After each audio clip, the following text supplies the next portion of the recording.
இல்ல, வருமானமும் இல்லன்னு ரூட்ட மாற்றியிருக்கிறாங்களாம் பூனம் பாஜ்வா. என்ன நடந்ததுன்னு வீடியோக்குள்ள போய் பார்த்து தெரிஞ்சுக்கலாம். சென்னை நடிகர்கள் எப்போதுமே லைம் லைட்டில் இருக்க வேணும் அப்படின்னு சமூக வலைதளங்கள்ல அப்பப்ப ஏதாவது ஒரு ஃபோட்டோக்கள பதிவிடுவது வழக்கம். அந்த வகையில நடிகை பூனம் பாஜ்வா இன்ஸ்டாகிராம்ல கவர்ச்சி தூக்கலாக இருக்கக்கூடிய ஃபோட்டோக்கள பதிவிட்டிருக்கிறாங்க. ரசிகர்கள தன் வசப்படுத்தி இருக்கிறாங்க. அந்த ஃபோட்டோக்கள் சமூக வலைதளங்கள்ல வைரலாகி வருது. பூனம் பாஜ்வா மும்பையை சேர்ந்த பூனம் சிங் பஜ்வா. இவரின் பெற்றோர் அமர்ஜித் சிங் பஜ்வா, ஜெயலட்சுமி பஜ்வா. தந்தை அமர்ஜிங் வந்த கடற்படை அதிகாரி. பள்ளி மற்றும் கல்லூரி படிப்பை மும்பையில் முடித்த பூனம் பாஜ்வா சிம்போசியஸ் இன்டர்நேஷனல் யூனிவர்சிட்டியில் ஆங்கில இலக்கியம் படித்து பட்டம் பெற்றாங்க. இவங்களுக்கு சிறு வயதில் இருந்தே மாடலிங்கில் ஆர்வம் இருந்ததுனால ஒரு சில விளம்பர படங்களிலையும் நடிச்சிருக்கிறாங்க.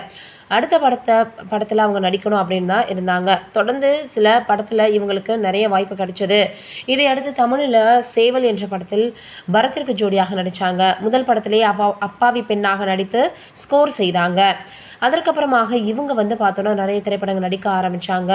ஸ்கோர் செய்த பூனம் அவர்களுக்கு தெனாவட்டு, கச்சேரி ஆரம்பம், துரோகி, ஆம்பல, ரோமியோ ஜூலியட், அரண்மனை 2, குப்பத்து ராஜா, குருமூர்த்தின்னு பல படங்களில் நடிக்க வாய்ப்பு கிடைச்சது. அழகும் திறமையும் இருந்தபோது சரியான கதைகள் தேர்வு செய்யாமல் வருமானம் வந்தால் போதும்னு வந்த படத்திலெல்லாம் நடித்தாங்க.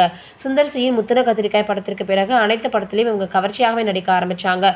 தற்போது பூனம் பஜ்வாவிற்கு பட வாய்ப்பு பெரியதாக இல்லாதனால சமூக வலைதளங்களில் ஃபோட்டோவை ஷேர் பண்ணி வராங்க. அந்த வகையில் மொட்டை மாடியில் வெறும் ஜாக்கெட் மற்றும் ஸ்கர்ட்டுடன் இவங்க பார்த்தோன்னா இடையலகை காட்டி போஸ்ட் கொடுத்துருக்காங்க. அந்த ஃபோட்டோவை பார்த்த ரசிகர்கள் சிலர் லைக்குகளை குவித்து வந்தாலும் பட வாய்ப்பு இல்லை அப்படின்றதுக்காக இப்படியான கேள்வியும் கேட்டு வந்துட்டுருக்காங்க. இது கேட்கக்கூடிய நம்மளுக்கே கஷ்டமாக தான் இருக்குது. இது ஒரு புறம் இருக்க இப்போ என்ன ஆச்சு அப்படின்னா சமந்தா அவர்கள் சிக்குன்குனியா காய்ச்சலை அப்புறப்படுத்தி ஜிம்மில் ஒர்க் அவுட் பண்ணியிருக்காங்கன்னு சொல்கிறாங்க. என்னென்னு பார்க்கலாம்.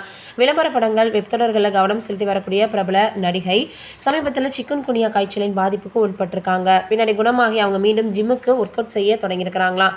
அந்த நேரத்தில் எடுத்த வீடியோ ஒன்று சமூக வலைதளங்களில் வெளியாகி இன்ஸ்டாகிராம் ஸ்டோரியில் பகிர்ந்திருக்கிறாங்க. சிக்குன்குனியாவிலிருந்து குணமாகி வருவது ஃபன் என்ற கேப்ஷன் போட்டாங்களாம். வீடியோவை பார்த்த ரசிகர்கள் வேறுபட்ட கருத்துக்களோட கவலை தெரிவித்து வராங்க. சிக்குன்குனியாவிலிருந்து குணமான கையோடு வலியோடு உங்களை யார் ஒர்க் அவுட் செய்ய சொன்னது அப்படின்னு கேட்குறாங்களா. சமூ எப்பொழுது திருந்துவீங்க சிலர் கேட்டிருக்கிறாங்க. மேலும் சிலர் சிக்குன்குனியா வந்தால் சில காலம் வலி இருக்கத்தான் செய்யும், அதற்குள் ஜிம்முக்கு போயிருக்கீங்களே அப்படின்னு கவலை தெரிவிச்சிருக்கிறாங்க. நம்மளுடைய சார்பாகவும் அவங்களுக்கு உடல்நிலை சீக்கிரமே சரியாகணும் அப்படின்னு ஆறுதலை தெரிவிச்சுக்கலாம். நீங்கள் என்ன நினைக்கிறீங்கன்னு கமெண்ட்டில் சொல்லுங்கள்.